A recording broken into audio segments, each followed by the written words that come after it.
You're listening to Faith, Relationship, and Community Podcast, where we talk about all things faith, relationship, and community. My name is Noah. I'm the lead pastor of Morningside Lutheran Church. Today, I sit down with Shayla Moore, the executive director of the Warming Shelter, as we talk about the state of homelessness in Sioux City. Appreciate you coming today and having this conversation. It was really good to sit with you yesterday and kind of get a little more of what's going on with the Warming Shelter.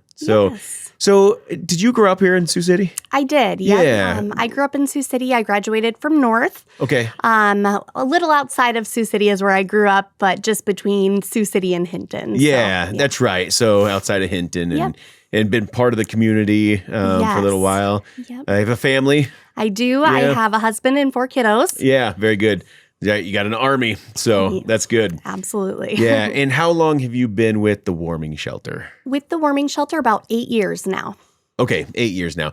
What got you involved? How did you start? You know, it was kind of random. I had a coworker from my full-time job that helped out at the Warming Shelter seasonally. Yeah. And she would often talk about it. And I'm like, that kind of seems like something I'd like to try. Yeah. So I ended up applying and I started working there on a seasonal basis at that time. And I just loved it. There's this thing about the Warming Shelter where when you go to work, you never have the same day twice. Yeah, absolutely. And sure. That is huge for me because I like, just learning continually and growing. And it gives me an environment where I can always count on something new to come up. Yeah, I'm sure you see that a lot. Just different looks of things, different people coming through and all of it. You've held different positions at the Warming Shelter than you are now as executive director. Correct. What all have you done there? What are the different roles? So when I started, I was a part-time direct care associate. And what that is, you're working on the floor directly with clients. You're just making sure that the chaos is tame and everyone's safe and getting people what they need, making sure they're safe. After that, I moved up to assistant director. And in that role, I was overseeing staff, but I was also doing a lot of one-on-one client, almost case management. Yeah. Because at that point in time, we didn't have anybody there to do that. Sure. And these folks needed help. Mm-hmm. And so that was a big part of my job, was just, meeting one-on-one and working through these barriers that these folks are facing that no one else really spends the time to work through with. Yeah. I did end up leaving for a brief period of time to go off and venture into nursing. Yeah. And my I was going to say, this wasn't always your education pathway of what you're doing. Talk about that. Yeah. My goal was, I still want to help people, but I feel like the resources are so limited within the nonprofit.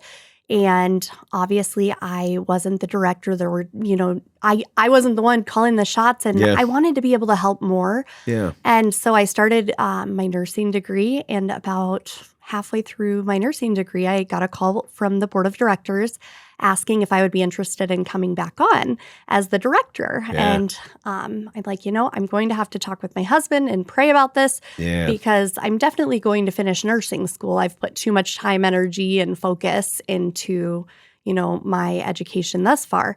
So I ended up making the call to go ahead and accept the role and juggled both for about 1.5 years. I did take a short break with school. I took a semester off, and then I kind of got into my role as the director, and then I went back and finished my degree. And now, I use my degree mainly to volunteer at different places as a nurse, but I feel like God has me at the Warming Shelter in this role for a reason. Yeah. And there's some things that just aren't to a place where I'm ready to say, here, and hand it off to somebody because I know that I have a lot to offer knowledge-wise and just I know the shelter. Absolutely. Yeah. In your passion, talk about, what has created a passion for you in the realm of homelessness? So when I first started, it obviously I never intended for it to be a full-time gig. It was just, I wanted to help people. I'm a Christian, so my faith tells me, you need to do that. Yeah. And so I'm like, well, I'll give this a go. But one thing I noticed when I started working with people who are experiencing homelessness is that a lot of them don't have positive supports. A lot of them don't have anybody who tells them that they're worthy and that they believe in them and that they can do it. Mm-hmm. And I feel like my role and my biggest purpose there when talking with clients and working with them is to help them believe themselves that they're worth it Yeah. and that they can and that I believe in them, regardless of what they've done in the past, what what they've been told. or what they've what they've been told about themselves. And that's what's unique about our shelter is we don't turn people away because of criminal history or past drug use or we don't turn them away. We tell them you're a human, you're worthy of help, you're worthy of love, and that's what we're going to do. We're going to give it to you. And sometimes that means tough love, but right, absolutely. They usually turn around and say, thanks for giving me that tough love. I know you care about me. So there's been we talked about this a little bit yesterday, kind of a community narrative about the warming shelter. The story will be told regardless of what the story is. So talk about that a little bit. What are some of what we could call preconceived notions maybe about who the warming shelter is? What have you heard out there, a narrative that doesn't match what you guys are doing? Absolutely. So a lot of folks in the community that don't know a lot about us view our organization as a scary place, first and foremost. They also don't realize what's happening within our four walls. They look at it as a place that people are going to stay, not make any progress, not really take steps to better their lives, and that these folks are lazy or, whatever. That is the furthest thing from the truth. I don't even know how to paint a perfect picture of it, but that is the furthest thing from the truth. We are willing to meet people where they're at, and if they are still high risk and actively in drug use or alcoholism or, have major mental health needs, we're still going to care for them, but we are still going to set a standard and tell them that we believe that they're worthy of more and that, they're going to have a little bit more structure. They're not going to get to just hang around the shelter all day. So there's a lot more structure around the services that we are providing for those folks. And a lot of people don't understand that. But when I get a chance to talk about it, they're like, oh, well, that really makes sense. So we have a 3-tiered program. I was going to say, you've brought and kind of taken the warming shelter to the next level with structure and program. So the 3-tier program. Talk about that. Okay, so there's just so much I could talk about it all day. That's good. The tiered program is something that we put into place in February. As some of the people who are watching might know, we almost closed last year in August. And the reason that we chose to do that at that point in time is because it was still warm enough where people would have time to make plans for when it was going to be really cold. Right. And through that whole situation, I'm like, we need to listen to our community because our community support is what makes the warming shelter able to be here. And so a lot of things that we were hearing were some of those preconceived notions. And at the time, because resources were so limited, we weren't able to do very much on top of, just sheltering people. But I'm like, look, if we're going to stay open, we need to show the community that we're making efforts to work with these people and it be more structured. So then was born the tiered structure system, which a lot of research, a lot of collaboration with other community agencies that work with homelessness. And so it's kind of laid out. There's 3 different tiers. Tier 1 is our lowest tier. That's our folks that are higher risk, actively maybe using drugs, alcohol, whatever. Those folks are allowed to come in during the evening hours. They're allowed to stay overnight. We provide for their safety during, the nighttime hours, give them a safe place to sleep. They're allowed to come in and shower on Tuesday and Friday, do laundry, that kind of thing.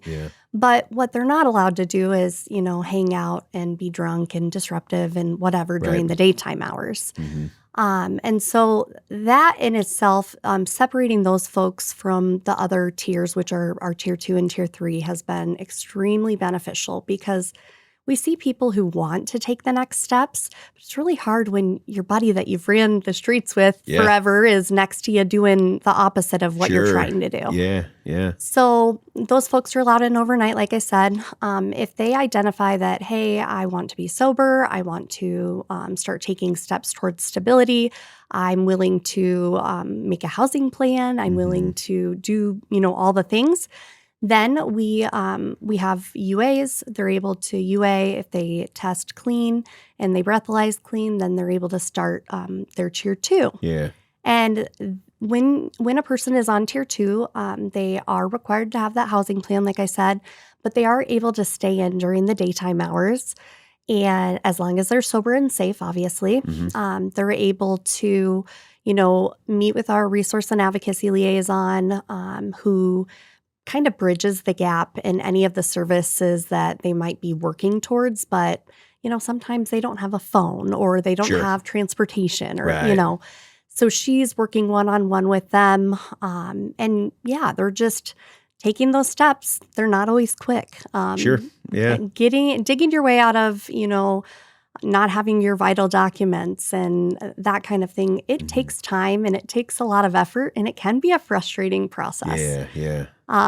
I know for me, like sitting and waiting for an appointment for, a half hour, it can be a little frustrating. Just scheduling an appointment for Right. me is daunting. Yes. That's right. And for these folks, they haven't always been taught the skills on like how to appropriately react to those frustrations Yeah. when they're going through the process. So we're kind of there to guide them and, help them through that because Yeah. we understand that it's not easy. Right. So then our tier 3 is basically our tier 2 on steroids. However, they do get a little bit more seniority. They get some incentives. And what it takes to become a tier 3 is 30 days worth of you're sober. You are following through with your housing plan. You are not breaking any rules, not having safety violations. You're helping out around the shelter. We don't make one person go around and clean the whole shelter, but Sure. everyone puts forth effort, and that's Yeah. how we keep things clean and well-maintained. And so as long as that is all going on for 30 days, they're able to bump up to that tier 3. Yeah. And during tier 3, so in order to transition, we do another UA to make sure that the sobriety is still on track. We still breathalyze, we still do those things. However, they're able to, maybe pick the bunk that they want to sleep in that's next to the outlet where they can charge their phone. Sure. Or, instead of having to wait at the hygiene closet for their outfit to be picked out for them, that they're able to go in and pick it out themselves. Right. And, Yeah. just little things that give them control of their life back while also still holding them accountable. Yeah.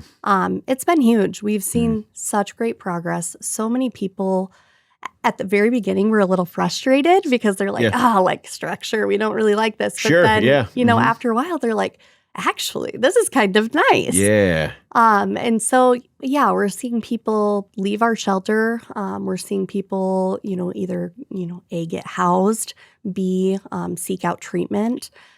We've had some of our tier 1s that are like, I'm struggling with addiction and I need help getting into treatment. Well, we're not going to say no. We're absolutely going to help you get into alongside treatment. that process. Yes. Yeah. And so we just, line them up with whatever resources best fit their unique needs because, like I said, the shelter, you don't see the same day twice. There's always going to be something new or different that we haven't handled before. Yeah. So, between those 3 tiers, and that's my very brief version, there are so many things that went into building this tiered system. But between those 3 tiers, we've seen a lot of growth, a lot of change, a lot of progress being made. Yeah. There are sometimes people that take steps backwards, but then they still have the understanding that we're there when they're ready. And they know what to expect out of this tier system and responsibility gaining. And so that's Absolutely. great. And it's awesome that you guys just started this February. Right. You're starting to see the fruit of it. Finally, and starting to see some people come through. You talked about partnerships. You're partners with, and just as a resource to each other around the community, like the Hope Streets, Gospel Missions we talked about, and I'm sure many more. Talk about how meaningful that is for those partnerships in the community who are dealing with homelessness, addiction, in different ways, different stages of life. So we're all learning. Every organization that is, sheltering homelessness, we're learning from each other. When we were working on the tiered structure, I went to other providers from the Gospel Mission, from Neighborhood Services, from Hope Street, and I said, like, what should this look like? What do you guys have thoughts or insights where maybe you've tried something that we're maybe going to make a part of this and it's not a good idea. Right. And so they were a huge, huge help in the just coming up with what this program looked like. And, since implementing it, and, we've had to make some slight changes here and there, I've still gone back and, confided in them to, get advice on, maybe certain struggles or barriers that we're having with it. We've definitely made plenty of adjustments on things that not one person even thought of before we implemented it. Right. But it's so meaningful to have those relationships because we're all serving the same people with maybe a slightly different mission, but we're all very necessary to be in the mix and to be working so closely and so positively alongside some of these resources. Maybe, somebody comes to our door and we're like, yeah, this would be a way better fit for Hope Street, or this would be a way better fit for Gospel Mission. Then we are just a phone call. I have them on speed dial. I can give them a call and explain the situation. Whereas if you don't have those relationships, it's not as easy. Yeah.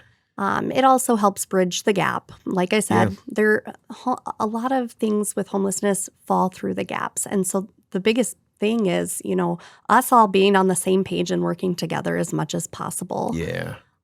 We do come together. The Neighborhood Services has a coordinated entry program. And what that is that's basically like the home base for homeless resources. Okay. And so once a week, and sometimes they get spread out to once every 2 weeks when things aren't as busy or when openings aren't coming up, that kind of thing. But all of the local providers meet and come to that meeting very frequently, several times a month. Oh, that's great. Yeah, it's incredible because then we go through the list of, we have our residents that go down and do their intake, and we go through the list and we're like, oh, so this person would be a really good fit for this program. And, Susie over here just said that they have an opening. So let's talk about it. Let's connect and figure out how we can make it happen. Yeah. That's, I think that's helpful to hear that there is a real strong initiative surrounding homelessness in this community. Because I don't know, if people don't know that, it could just seem like, what are we doing about homelessness? Well, there are groups that are meeting regularly and different agencies that are set up differently for different ways. But you're coming together and there's a real passion and initiative for homelessness here. We might not see the full picture of that, but that you guys are doing that legwork. Absolutely. Just so grateful for that, Thank for you. what you guys are doing there. So let's talk numbers for a second. Sure. How many men, women, and children are you guys able to house? So in our night shelter side, which is where we house our tier 2s, tier 3s, and our families, we have 116 beds. Okay. I mentioned earlier that we do separate our tier 1s from the other tiers. And so during the evening hours, we are able to set up mats and cots in our day shelter. And so those aren't considered beds, but we are still able to provide for those extra bodies. Yeah. So 116 beds. If there are overflow and we do happen to have, additional people go over to the day shelter side that maybe aren't tier 1s aren't tier 1s. Yep. We can do that. We have not had to do that. Okay. But yeah, our highest number that we've seen in one night at the warming shelter since opening is 157. Okay. And you'll never guess, it was this year and it was this past summer. It was just, I think it was a stormy night. Yeah. And that is just insane to me because when we were just open seasonally, those 157 people would have been outside. Yeah. They would have been sleeping in the park that, you might want to take your kids to tomorrow. They would have been, surviving in, the streets. And we're able to help them, keep them off the streets, keep those parks safe, keep the, streets clean, and, they don't have to be in that survival mode. Right. And that's important. I think every human deserves to have that safety piece, just there. And it's a non-negotiable. Right. And have that opportunity. Like you said, and I think it all originated from being open in the winter, not allowing anyone to freeze in our community. Right. And so, but now you guys are open year round. Talk about that transition and how it was just seasonal versus year round now. Sure. So when we were, discussing the new tiered structure, I went to our board and I said, look, like if we're going to do this, and thrive to give these people safety, stability, them to know that they can trust us, we have to have year-round services. There's no other way to implement this and do it the right way. Yeah. And the reason for that is because each year when we were seasonal, we were getting new employees who, weren't known by the clients that we serve, weren't, seasoned, if you will. Right. And so they didn't know how to handle certain situations. So I tell you, like November's were super chaotic because November 1st would typically be our open day. Sure. And we'd have all new staff every single year. Oh, yeah, and sure. So yeah, seasonal staff. Yes. Yeah. Now we are year-round. Our staff are very familiar with the clients. We do get new clients all the time, but they're very familiar with the clients and the types of needs they have and the type of trauma that they've experienced. And they're very good at, doing things like de-escalation and building that rapport and making these people feel like they can trust us. And so that's been really huge. That, a lot of the staff that we have on are folks who have lived experience. They've struggled with addiction. They've struggled with homelessness, all the things. Yeah. And so they've worked their way out of it, and they're able to sit down and, have a soda with someone and just talk about that and let them know, like, hey, look where I'm at. Now I'm here helping, and I have my own home and my own car, and like I'm doing well, and it's because I made the right choices. It is possible. Yeah. And that peer mentorship, that peer support, that nothing can beat that. Sure. Nothing Invaluable. can take that away. And you've got a great staff. I popped out there and walked through your facility, and just really cool seeing the construction and the new things that are happening. But you train your staff, and you're intentional about that with a trauma kind of response training. Talk about that and what that's all about. Right. So the training model that we've shifted to is trauma-informed care. Excuse me. And what that means is that we are approaching anything client-related with an understanding that they have had a lot happen in their life. Yeah. They didn't just end up at the warming shelter just because something bad happened yesterday. Right. They've most of the time had some pretty, sad, poor experiences just with the way that they've been treated. And you have to understand that when you're working with these people, because they might lash out. They might say something that would sometimes it does hurt your feelings. Sure, yeah. But when you're trained to be trauma-informed and understand that it's coming from a place that is not meant towards you, it's meant towards something that they've experienced, it makes it so much easier to not, want to walk away in tears, Yeah, sure. And to come back with a fresh mind when things have calmed down and say, hey, let's keep working on this. Yeah. I'm not going to hold that. I'm not going to, hold that against you. You had your moment. What can we do to make sure you don't have it again? Is it something I did? Is it something I said? Yep. So basically understanding the triggers and not reacting, but instead responding in a respectful, professional, and kind and caring way. Yeah. Because if you don't do that, you can't build that rapport. Yeah. And they're not going to trust you. And when you do that and you live out what you're saying you're going to do we're going to care about you no matter what. Right. We're not just going to give up on you the moment you mess up. Right, and then we don't give up on them the moment that they mess up. That's meaningful. That says a lot. Yeah. Yeah. Yeah. And so, our trauma-informed care training, that's been huge. It focuses on safety, trustworthiness, transparency, so they know their expectations, cultural humility and understanding cultural differences. Yeah. And all of those things are so, so important. And I could say it all day, but until you experience it and you're working with folks, you don't get a true understanding, but they're so valuable. And we are seeing so much positive progress. Yeah, and I won't use his name, but I was talking with one of your employees yesterday and about the trauma training and his thoughts surrounding that. And he, was just shouting the praises of it and just saying how helpful it's been to be able to interact, because even he himself has been in a situation like that before. Right. But now he can interact with folks that, you just don't know where they're coming from. And Right. and that whether you're homeless or not, we don't know what kind of trauma people have dealt with and how Exactly. they respond to different things. Right. Yeah. Absolutely. You guys, obviously, you've talked about your faith and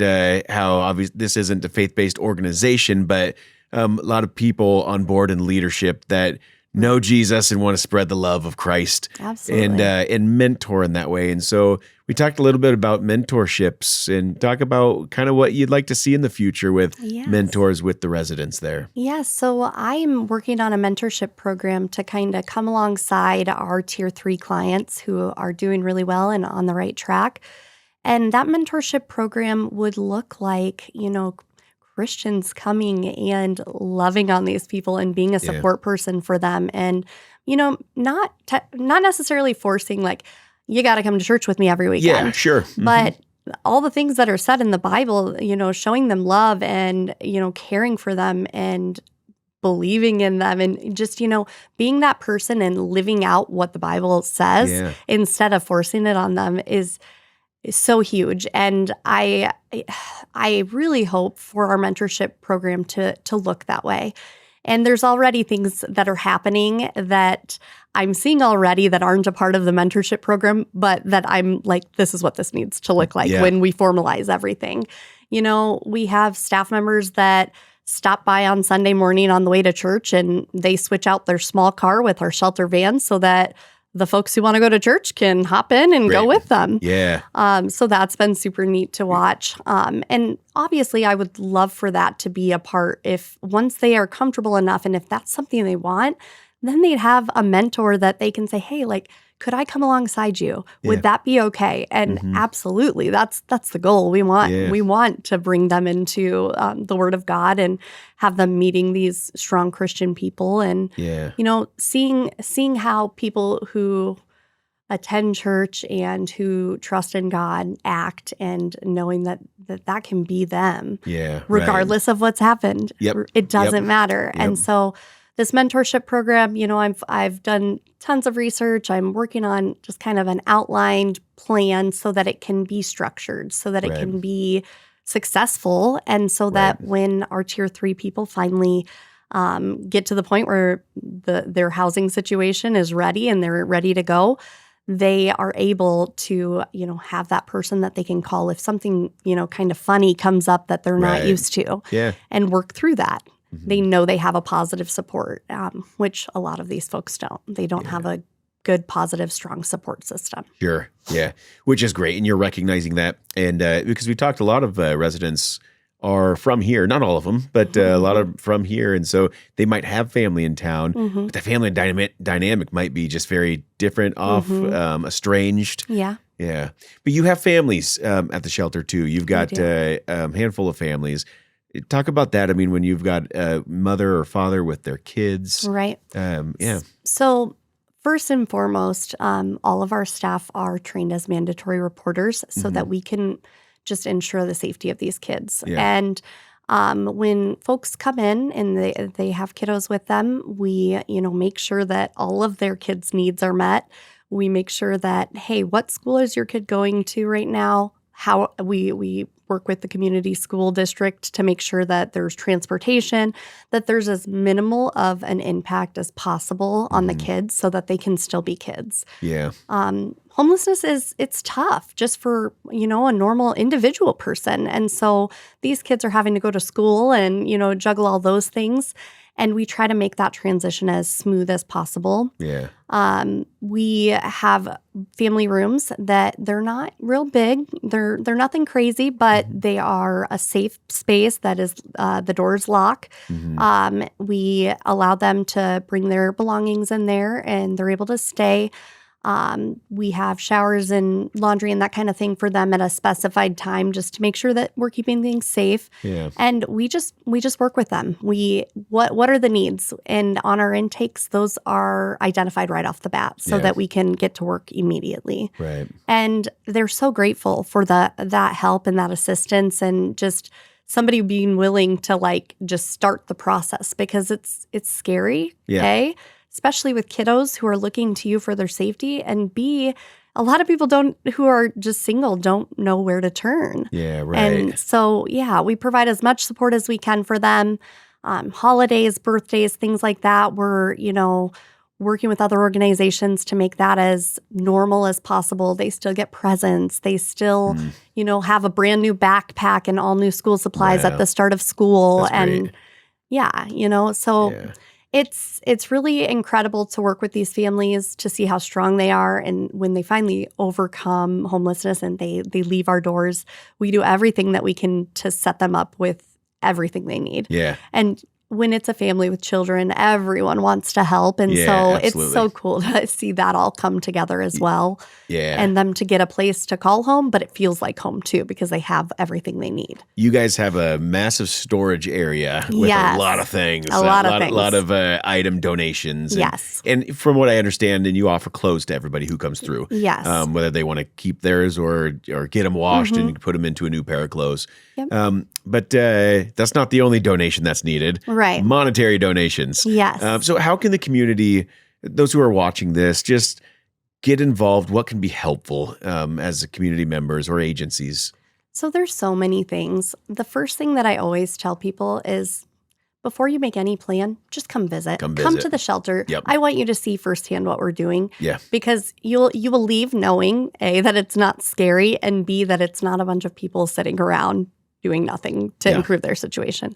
So first and foremost, you can develop a passion by just doing that. And then what comes after that is, every little bit of help helps. I mean, whether it be doing donation drives or, spreading that good news that we are doing positive things. Word of mouth goes a long ways. If you're saying, I went to the shelter and this is what I saw and this is what I experienced, that holds a lot of weight. And the first thing, come visit us. Yeah. But like I said, donations, monetary donations are huge. We operate not fully, but the majority of our operations are supported by community donations. Yeah. You talked about some of the projects that we're doing. Those are funded through grant funding. And so that's huge. Things like, anything you can think of that you or I use on a daily basis, we need an abundance of at the shelter, right? Yeah. So shampoo, conditioner, laundry soap, that's a huge one. We do allow our clients to do laundry. And so we don't make them pay for, their own laundry soap and that kind of thing. So that depends on donations. Sure. Yeah. So really, thinking about anything that we would use in our own homes on a everyday basis, running with that, doing a donation drive. I made this really cool, fun, guide for how to successfully host one of those because it does take some work. Yeah. But I want it to be something that people feel good and strong about when they host something like this, and I want it to be successful for them, right, so that they want to do it again, but also so that we can continue to provide the things that we provide. Right. That's good. Okay, so if you're a skeptic, come see for yourself. Please, come check it out, and it really is a neat operation you guys are doing. Thank you for talking about this and your passion for the warming shelter and all that you do in the initiative of homelessness. I really appreciate that. Yes. Thank you for inviting me. So much fun. And I'm always willing to come back and share again if I need to. Very good. Thanks for listening today to our Faith, Relationship, and Community podcast. For more episodes, check out our website, morningsidelutheran.com, or on our social media platforms. We appreciate you joining. God bless.